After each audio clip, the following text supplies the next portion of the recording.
we are going to do one last palette ranking before the end of the year. That is not true, but this is going to be my last palette ranking before my big palette ranking. Every year at the end of the year, I do a palette ranking where I rank all of the eyeshadow palettes that I have tried throughout the year, and I let you know which are the best releases and which are the worst releases.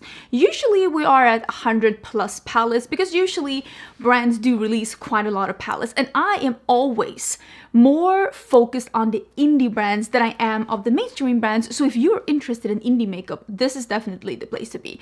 But before I get into that big palette, I do have a few more palettes to go through before we can dig into that big one. I will say I do still have 3 palettes that two of them that I haven't used, and one of them, let me actually show you. This one, this is the, I think it's called Serpentine palette by Lunar Cosmetics. That is what's on my eyes today.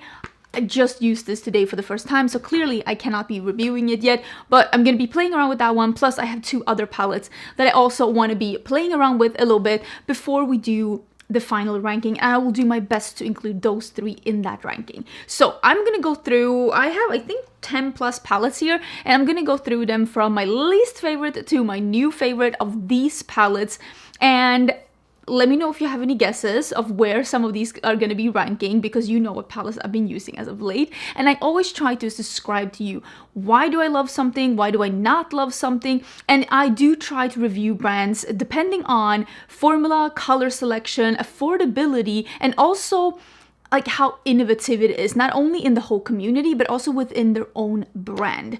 I also have noticed, and I'm thinking I might do like a short form video or something on this. I want to do like a battle of the holiday palettes, because I feel like there has been a lot of eyeshadow palettes that are that red, green color story, and we're going to talk about a few just in here.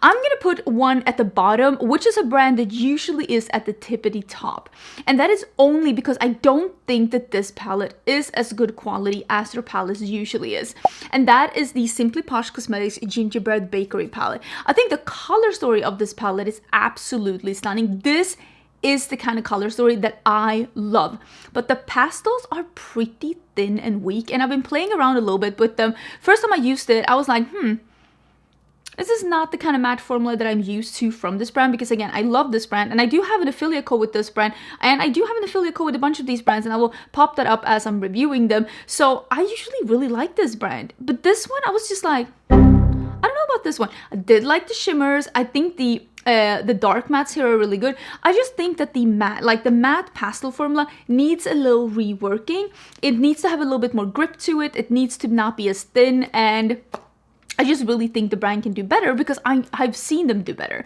I don't dislike the color story at all. I think it's a really beautiful color story.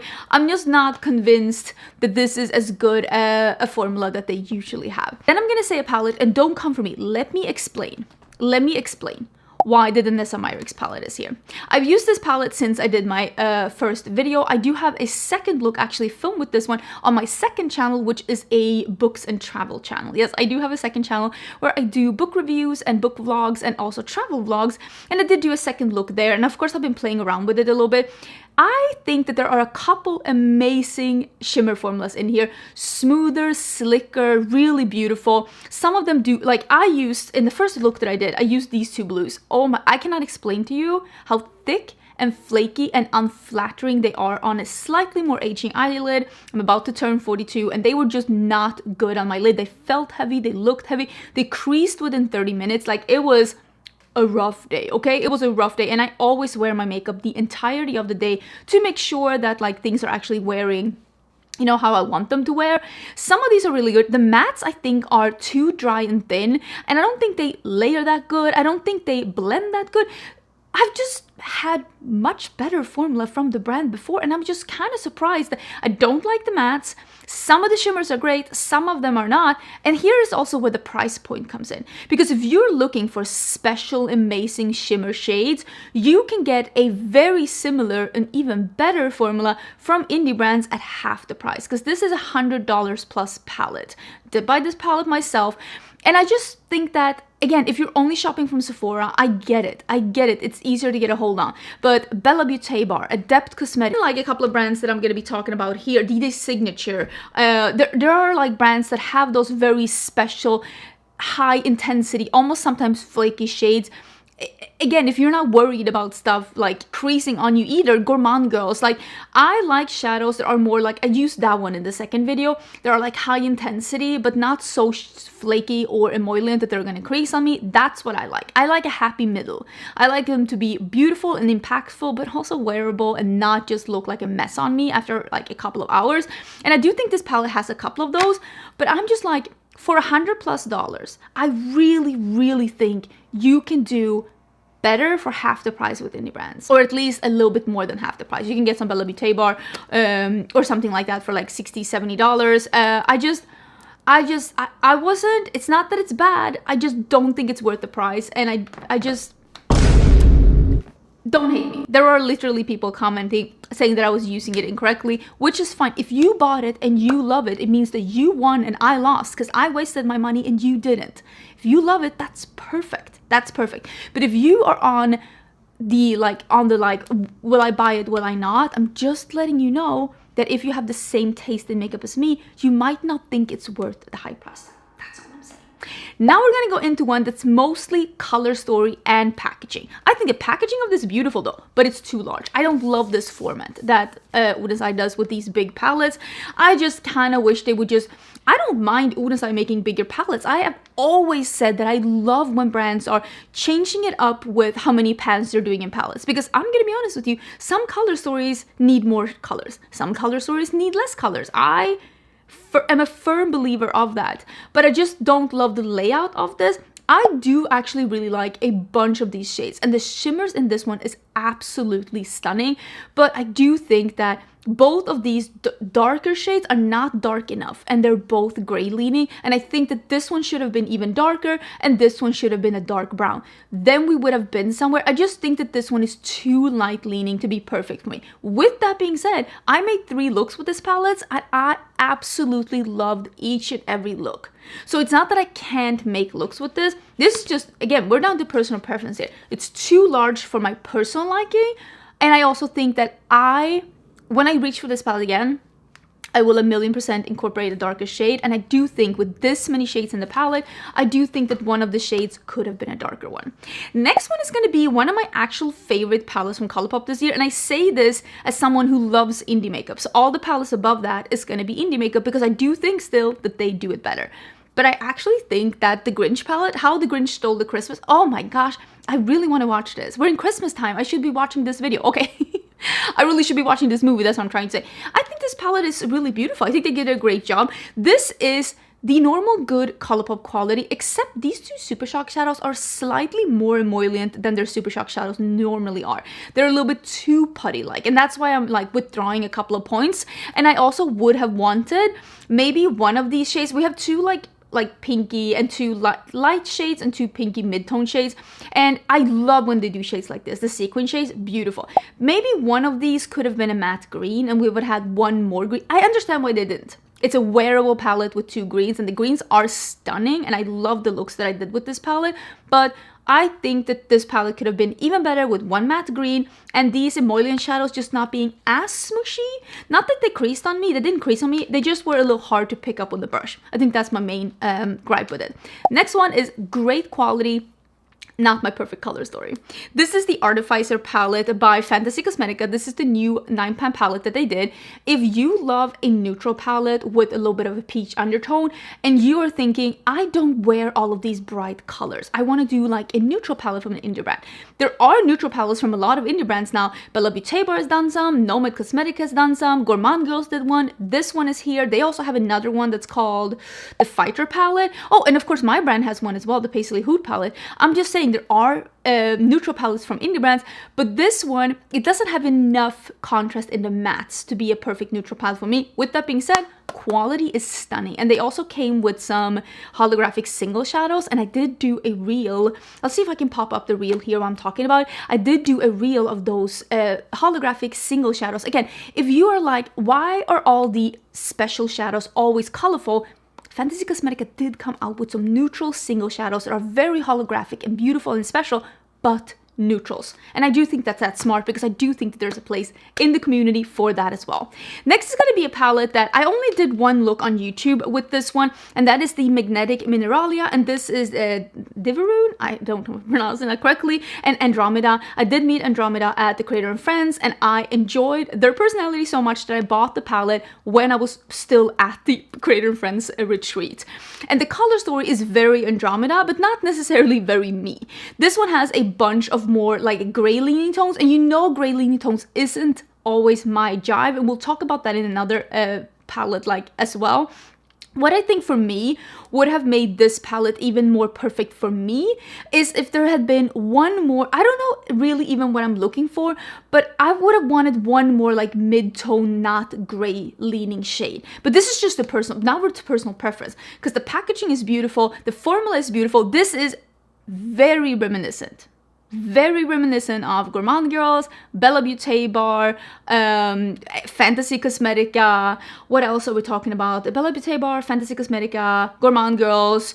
I have another brand that I was thinking, Day Signature, and also if I don't review the brand anymore, but Ensley Ray. This is pretty much, they're in this similar ballpark when it comes to formulations, which also means that these do tend to crease on me, which is also I'm deducting some points, because there was 2 of these shimmers that didn't crease on me, and the rest of them did unfortunately crease on me. So again, if you do have problems with creasing, I did have to babysit these shades a bit, but I gotta tell you, this has very impressive quality. Like, the quality is really, really beautiful, except for the creasing, of course, but that is because us hooded, like, lid ladies, you girls out there without hoods, like I see some of the girls out there that are putting shimmer everywhere, I'm like, ugh. Obviously nervous. We'll calm her down. My lids would never. My lids would never. I'm kind of jealous of you. But if you're like me and you also suffer from some creasing with your hooded eyes, I'm just trying to let you know what's down. This is a palette that came out this summer, and it took me a while to get around to using it more than once, because of course I need to use it more than once. And this is the Golden Tides palette by Mariam. I think it's Mariam Tutorials and Day Signature. This is a little 9-pan palette that has a genius color story. You can go pink and red, pink and brown. You can go yellow with the brown. You can go turquoise with the brown. You can go red with the muted down with the brown. There are so many combinations to be had with these mattes. Incredible. Quality of this whole palette is beautiful. You have 3 shimmers in here. One of them is one of those iridescent, very bright vanilla gold with an almost transparent base. You can sheer it out. You can build it up. Beautiful shimmers, and these do not crease on me. This palette is incredible color story and incredible quality. It is a 9-pan. For me, I would of course want like a light matte, but again, not all palettes are made for me, and I know that this creator, this palette very much represents the kind of looks that she likes to do, and I think they did a really, really good job with this palette. Now we're getting into, is this our first holiday palette with the green-red scheme? I don't know, but there's been a couple of those this year. There's been a couple of those. So this is the German Christmas market, the Nomad palette, the Christkindlmarkt. Again, you keep saying I'm close, but I don't feel close. You have the red, you have the green, you have the pop of blue, and you have actually more greens here. And you have this really beautiful, you see this? It's almost like a tan peach undertone with a striking like lime green shift. It's really beautiful. And then you have this like pine green with gold glimmer in it. You have this like reddish bronze. There's a bunch of really pretty shades. You have some cool tone neutrals, more neutral neutrals, and I do really like it. Plus this red iridescent topper shade, which would make beautiful, like even just these two together would make an amazing look. I think this palette is beautiful. I would have wanted maybe one more colorful matte, but still I think it's really beautiful. And I think it's funny they made the, you see this? The pattern, it's like a Christmas tree, and then the star is up here, so the shimmers are the tree and then the mattes are on the side. The palette is beautiful, the packaging is beautiful. I think they did a really good job, and for doing something that's so beautifully Christmas themed is really nice. And because there are a couple of neutrals in there, you can use that all year round. As long as you don't put the red and the green together, nobody's going to think about Christmas when you pick that one out in April to use it. Now we're getting into one of my absolute favorite indie brands, which is Cosmic Beauty, and this is the Death Tarot palette. They did one that was the Lovers palette, and this is the Death one, is based on the Death Tarot card. This one could have been #1, but it has some grace. You know, I'm not the best, like, I'm not the best like adversary for grays. It's not my favorite color to wear.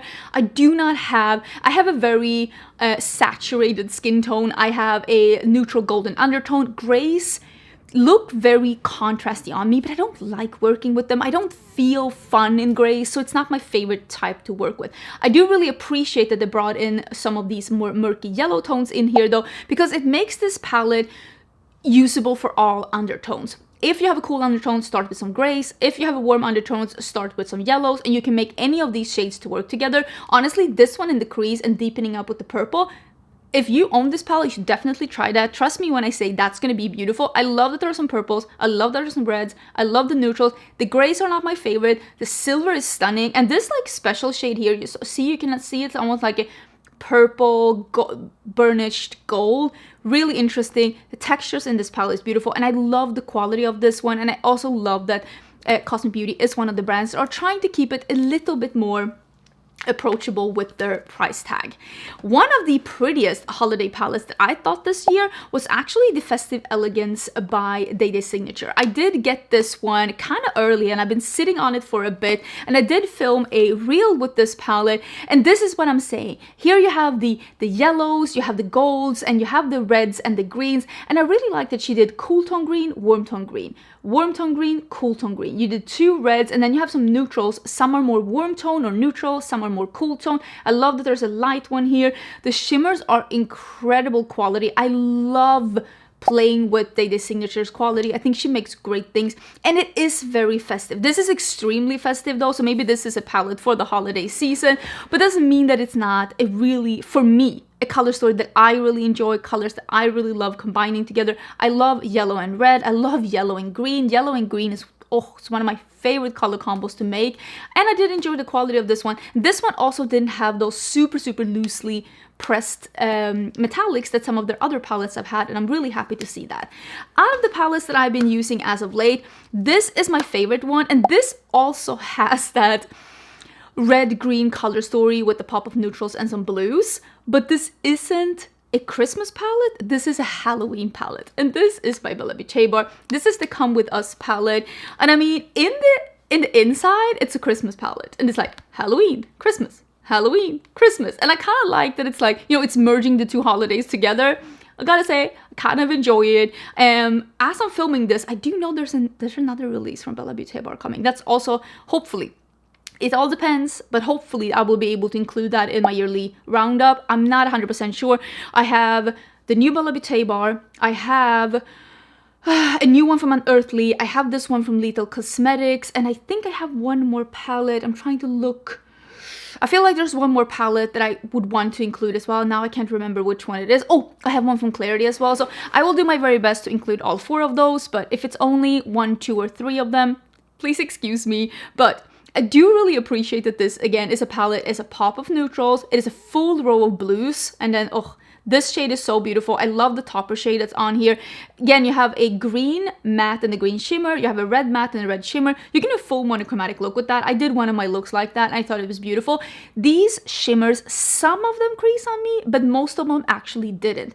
With Bella Beauté Bar, some of them do crease on me sometimes, but I will say not all of these did, and when I wore the red one, I wore that for the entirety of the day. I actually did not have any creasing with that, and I really carried that up a bit, so I was really happy with that. And I know that sometimes with these really high impactful shades, with my hooded lids, they do tend to swatch better than they wear.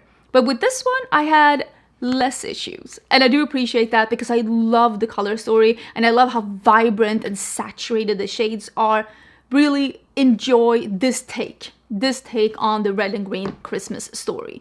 Let me know if you agree with me. Let me know if you've tried any of these palettes. Let me know what's on your wish list, and let me know if you're interested and excited about my upcoming palette ranking. You know, that's actually one of the most chaotic days here in my studio because I pull out all the palettes that have been released this year. I fill the entire floor with them. I make different piles. I put on different post-it notes. It is pure and utter anarchy chaos.